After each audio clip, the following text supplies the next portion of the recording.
हिंदी हमारी अस्मिता, हिंदी हमारा मान है। हिंदी निराला प्रेमचंद की लेखनी का गान है। हिंदी में बच्चन, पंत, दिनकर का मधुर संगीत है। हिंदी में तुलसी, सूर, मीरा, जायसी की तान है। नमस्कार। जैसा कि आप सभी को विदित है कि 14 सितंबर को पूरे भारत में हिंदी दिवस मनाया जाता है। श्री राम स्कूल अरावली में भी 6 सितंबर से 14 सितंबर तक श्री भाषा उत्सव मनाया गया, जिसमें हम सभी विद्यार्थियों ने बढ़ चढ़कर भाग लिया। छठी से लेकर 10वीं तक की कक्षाओं में अनेक रोचक गतिविधियों का आयोजन किया गया, जिन्होंने हमारा ज्ञान वर्धन करने के साथ साथ मनोरंजन भी किया। आज मैं जोया यादव और मेरे कुछ साथी आपके समक्ष लेकर आए हैं बाल कवि सम्मेलन, जिसके माध्यम से हम कुछ महान कवियों का अभिनंदन करते हुए उन्हें श्रद्धा सुमन अर्पित करना चाहते हैं। इनकी कविताओं में मधु की मिठास तथा गुलाब की सुगंध बसती है। चाहे हरिवंश राय बच्चन द्वारा रचित मधुशाला हो, या सुभद्रा कुमारी चौहान की ठुकरा दो या प्यार करो हो, मीराबाई के भजन हो या सूरदास द्वारा रचित श्री कृष्ण की लीलाओं को दर्शाते पद हो, तो आइए आनंद उठाते हैं इन बाल कवियों के मुख से महान कवियों की रचनाओं का। नमस्ते, मेरा नाम दिव्या है और आज मैं आपको सूरदास द्वारा लिखित एक पद सुनाऊंगी। इस पद में सूरदास जी ने लिखा है कि कैसे कृष्ण जी ने माखन खाकर भी वे अपनी माता यशोदा से कह रहे कि उन्होंने माखन नहीं खाया। मैया मोरी मैं नहीं माखन खायो, मैया मोरी मैं नहीं माखन खायो। भोर भयो गई अन के पाछे, भोर भयो गई अन के पाछे, मधुबन मोहि पठायो। चार पहर बंसी बट बट क्यों, सांझ परे घर आयो। मैया मोरी मैं नहीं माखन खायो। मैं बालक बयन को छोटो, मैं बालक बयन को छोटो, छीको की विधि पायो। ग्वाल बाल सब बैर परे है, पर बस मुख लपटायो। मैया मोरी मैं नहीं माखन खायो। तू जननी मन की अति भोरी, तू जननी मन की अति भोरी, इनके कहे पति आयो। जिय तेरे कछु बेद उपजी है, जानी परायो जायो। मैया मोरी मैं नहीं माखन खायो। गैले अपनी लकुटी कमरिया, गैले अपनी लकुटी कमरिया, बुद्धि नाच नचायो। सूरदास तब बिहसी जसोदा, सूरदास तब बिहसी जसोदा, ले उर कंठ लगायो। मैया मोरी मैं नहीं माखन खायो, मैया मोरी मैं नहीं माखन खायो, मैया मोरी मैं नहीं माखन खायो। नमस्ते। आज मैं हिंदी भाषा की एक प्रसिद्ध कवयित्री महादेवी वर्मा जी की एक बहुत सुंदर कविता प्रस्तुत करने जा रही हूँ। इस कविता का नाम है अधिकार। अधिकार कविता में महादेवी वर्मा ने वेदना का स्वागत करते हुए कहा है कि जीवन की सार्थकता परिस्थितियों का डट कर सामना करने में ही है। अब मैं कविता पठन प्रारंभ करती हूँ। वे मुस्काते फूल नहीं जिनको आता है मुरझाना, वे मुस्काते फूल नहीं जिनको आता है मुरझाना, वे तारों के दीप नहीं जिनको भाता है बुझ जाना। वे नीलम के मेघ नहीं जिनको है घुल जाने की चाह, वह अनंत ऋतुराज नहीं जिसने देखी जाने की राह। वे सूने से नयन नहीं जिनमें बनते आंसू मोती, वे सूने से नयन नहीं जिनमें बनते आंसू मोती।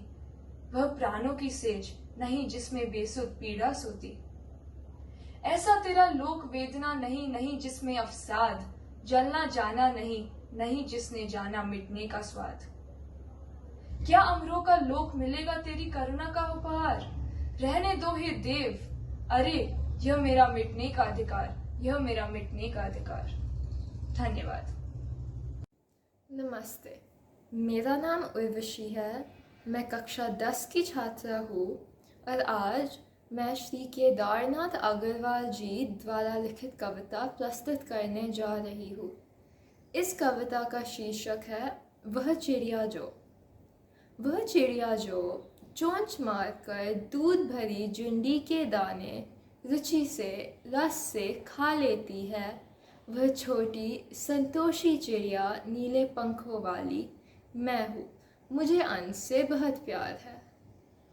वह चिड़िया जो कंठ खोलकर बूढ़े वन बाबा के खातिर रस उंडेल कर गा लेती है, वह छोटी मुंह बोली चिड़िया नीले पंखों वाली मैं हूँ, मुझे विजन से बहुत प्यार है। वह चिड़िया जो चोंच मार कर चढ़ी नदी का दिल टटोल कर जल का मोती ले जाती है, वह छोटी गर्बीली चिड़िया नीले पंखों वाली मैं हूँ, मुझे नदी से बहुत प्यार है। धन्यवाद। नमस्ते, मेरा नाम कायनात है और मैं कक्षा 10वीं की छात्रा हूँ। आज मैं कविता किताबें झांकती हैं प्रस्तुत करने वाली हूँ। इस कविता के कवि गुलजार साहब हैं। आज के आधुनिक वक्त में जहाँ किताबों की जगह कंप्यूटर ने ले ली है, इस कविता में कवि ने किताबों का दुख व्यक्त किया है। किताबें झांकती हैं, किताबें झांकती हैं बंद अलमारी के शीशों से, किताबें झांकती हैं बंद अलमारी के शीशों से, बड़ी हसरत से तकती है। महीने अब मुलाकातें नहीं होती, महीने अब मुलाकातें नहीं होती। जो शामें उनकी सोहबत में कटा करती थी, अब अक्सर गुजर जाती है कंप्यूटर के पर्दे पर। जो शामें उनकी सोहबत में कटा करती थी, अब अक्सर गुजर जाती हैं कंप्यूटर के पर्दे पर। बड़ी बेचैन रहती हैं किताबें, बड़ी बेचैन रहती हैं किताबें, उन्हें अब नींद में चलने की आदत हो गई है। जो गज़लें वो सुनाती थी कि जिनके शल कभी गिरते नहीं थे, जो रिश्ते वो सुनाती थी वो सारे उधड़े उधड़े हैं। कोई सफ़ा पलटता हूँ तो सिसकी निकलती है, कोई सफ़ा पलटता हूँ तो एक सिसकी निकलती है। कई लफ्ज़ों के मानी गिर पड़े हैं, बिना पत्तों के सूखे टून हैं वो सब अल्फाज, जिन पर अब कोई मानी उगते नहीं हैं, जिन पर अब कोई मानी उगते नहीं हैं। ज़बां पर जायका आता था सफ़े पलटने का, ज़बां पर जायका आता था सफ़े पलटने का, अब उंगली क्लिक करने से बस एक झपकी गुजरती है। बहुत कुछ तह बतह खुलता चला जाता है पर्दे पर, बहुत कुछ तह बतह खुलता चला जाता है पर्दे पर। किताबों से जो ज़ाती राब्ता था वो कट सा गया है, किताबों से जो ज़ाती राब्ता था वो कट सा गया है। धन्यवाद। नमस्ते, मेरा नाम इशिता है और हिंदी दिवस के अवसर पर आज मैं आपको हरिवंश राय बच्चन जी द्वारा लिखी गई एक कविता सुनाऊंगी। हरिवंश राय बच्चन जी साहित्य के आधुनिक काल के एक प्रसिद्ध कवि हैं। कविता का शीर्षक है खून के छापे। कवि ने यह कविता उन लोगों को समर्पित की है जो बेमौत मारे गए, बिना किसी अपराध किए मारे गए। कवि के हृदय की पीड़ा कविता में बहुत खूबसूरती से दर्शाई गई है और श्रोता को भी पीड़ा बड़ी गहराई से महसूस होती है।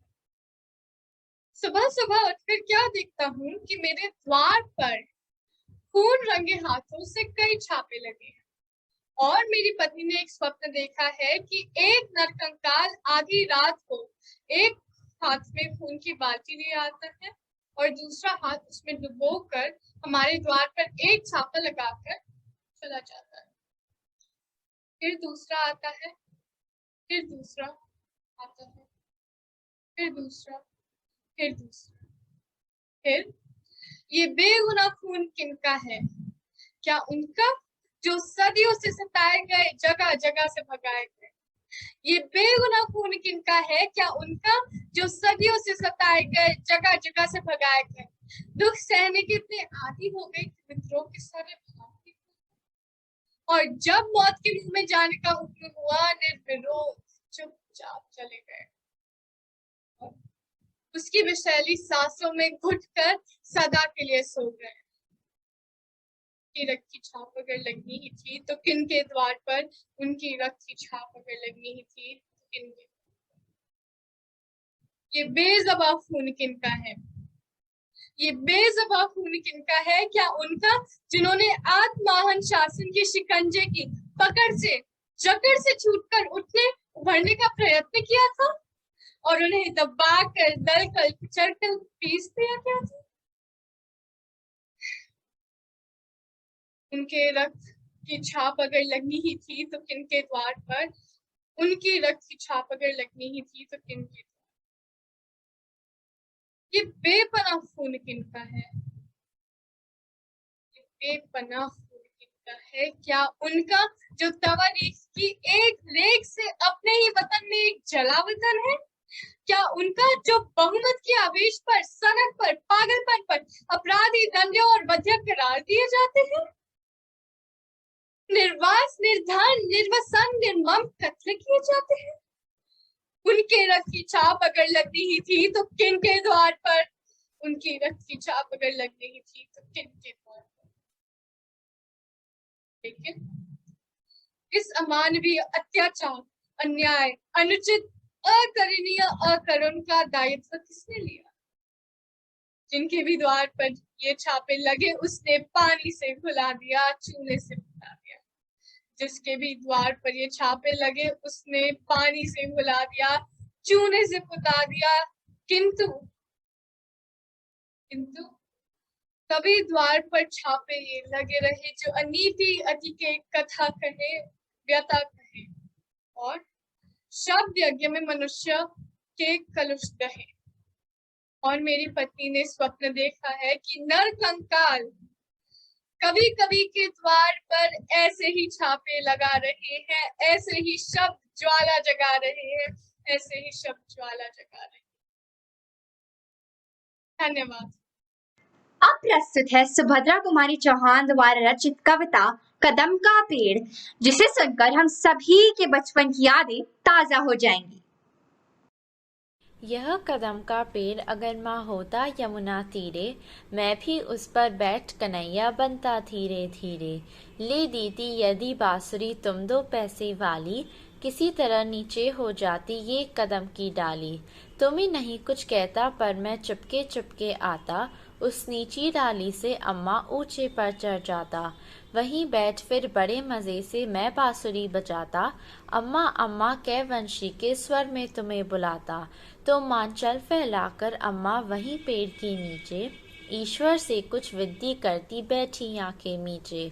तुम्हें ध्यान में लगी देख मैं धीरे धीरे आता, और तुम्हारे फैले आंचल के नीचे छिप जाता। तुम घबराकर आँख खोलती पर माँ खुश हो जाती, जब अपने मुन्ना राजा को गोदी में ही पाती। इसी तरह कुछ खेला करते हम तुम धीरे धीरे, यह कदम का पेड़ अगर माँ होता यमुना तीरे। नमस्ते, मेरा नाम सुकृति है और आज मैं श्री मैथिली शरण गुप्त की एक प्रसिद्ध कविता सुनाऊंगी। ये कविता निराश और अवसाद के भंवर में डूबे लोगों के लिए आशा की किरण है, जो उन्हें जीवन में आगे बढ़ने के लिए प्रेरित करती है। न रो न निराश करो मन को, कुछ काम करो, कुछ काम करो, जग में रहकर कुछ नाम करो, ये जन्म हुआ किस अर्थ अहो। न रो न निराश करो मन को, समझो जिसमें ये व्यर्थ न हो, कुछ तो उपयुक्त करो तन को। न हो न निराश करो मन को, संभले की सुयोग न जाए चला, संभलो की सुयोग न जाए चला। कब व्यर्थ हुआ सदुपाय भला, समझो जग को न निरा सपना। कब व्यर्थ हुआ सदुपाय भला, समझो जग को न निरा सपना। पथ आप प्रशस्त करो अपना, अखिलेश्वर है अवलंबन को। न हो न निराश करो मन को, जब प्राप्त तुम्हें सब तत्व यहाँ, जब प्राप्त तुम्हें सब तत्व यहाँ, फिर जा सकता वह सत्व कहाँ। तुम स्वत्व सुधा रस पान करो, न रो न निराश करो मन को, कुछ काम करो कुछ काम करो। उठ के अमरत्व विधान करो, देवरूप रहो भव कानन को। न रो न निराश करो मन को, निज गौरव का नित ज्ञान रहे। हम भी कुछ है ये ध्यान रहे, मरणोत्तर गुंजन गान रहे। सब जाए अभी पर मान रहे, कुछ हो ना तेजो निस्साधन को। न हो न निराश करो मन को। प्रभु ने तुमको दान किए, सब वांछित वस्तु विधान किए। प्रभु ने तुमको दान किए, सब वांछित वस्तु विधान किए।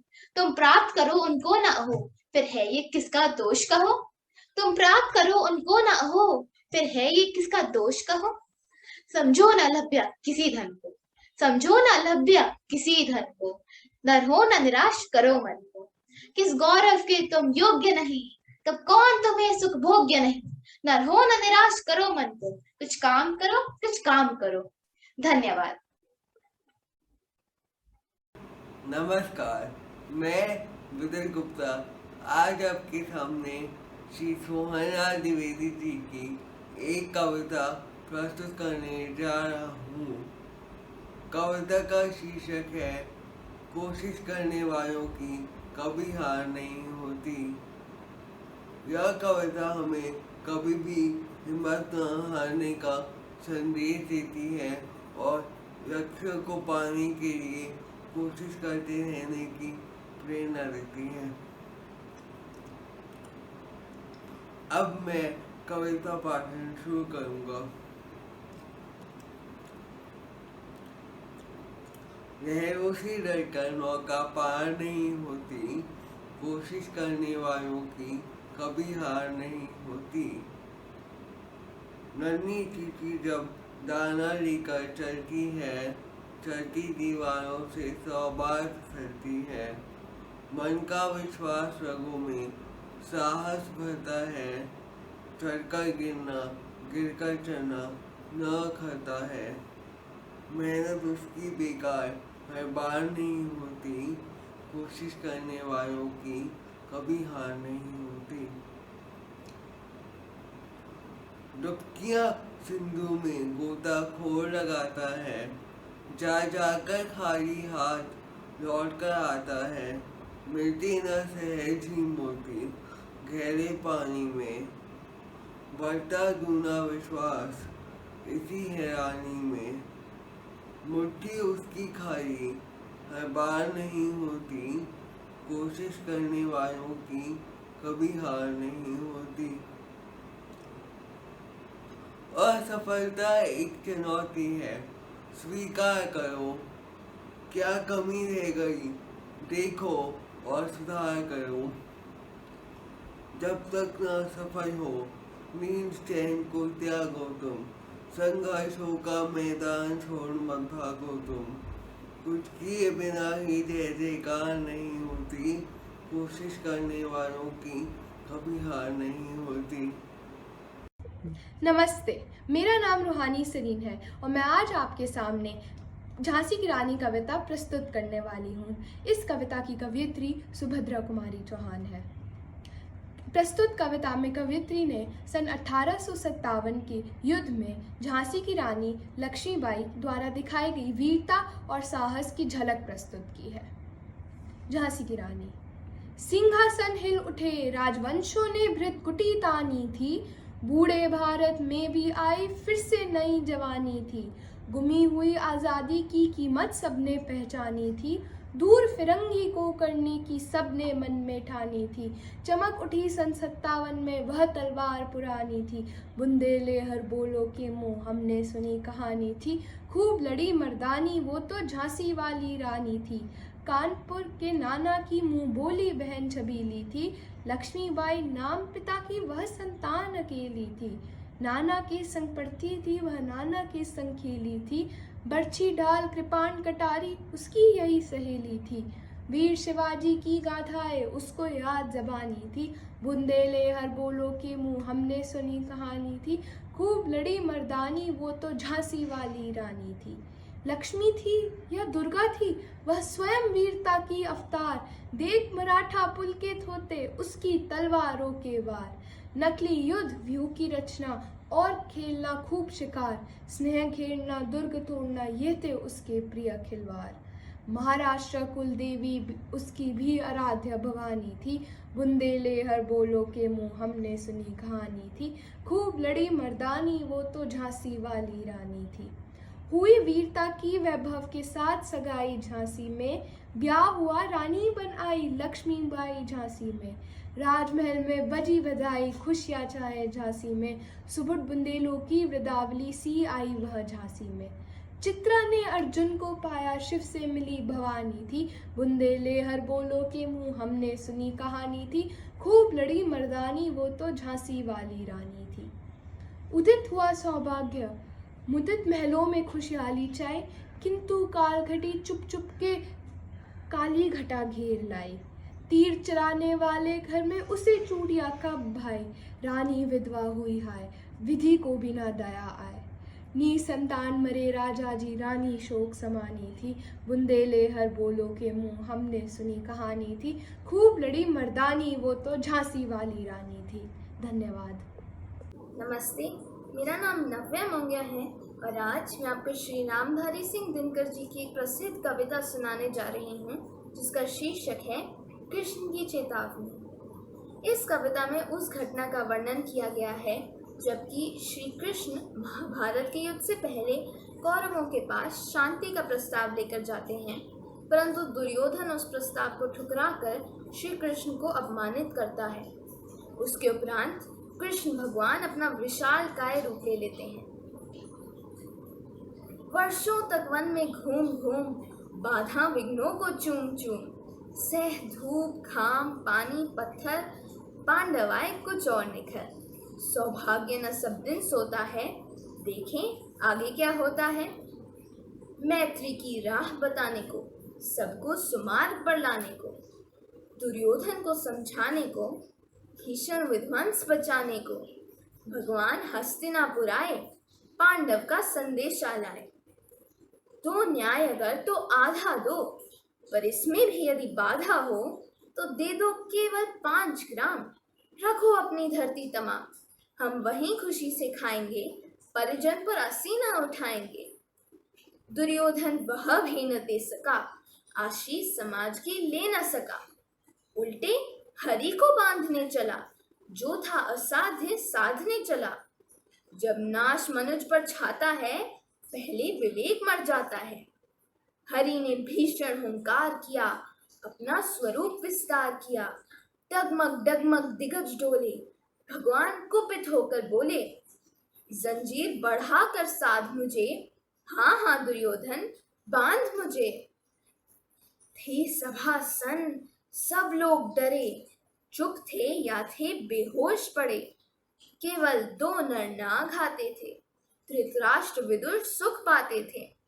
कर जोड़ खड़े प्रमुदित निर्भय, दोनों पुकारते थे जय जय। धन्यवाद।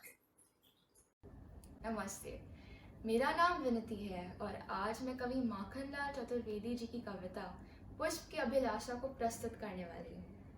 इस कविता के माध्यम से कवि ने हमें देश के प्रति समर्पित होने का संदेश दिया है।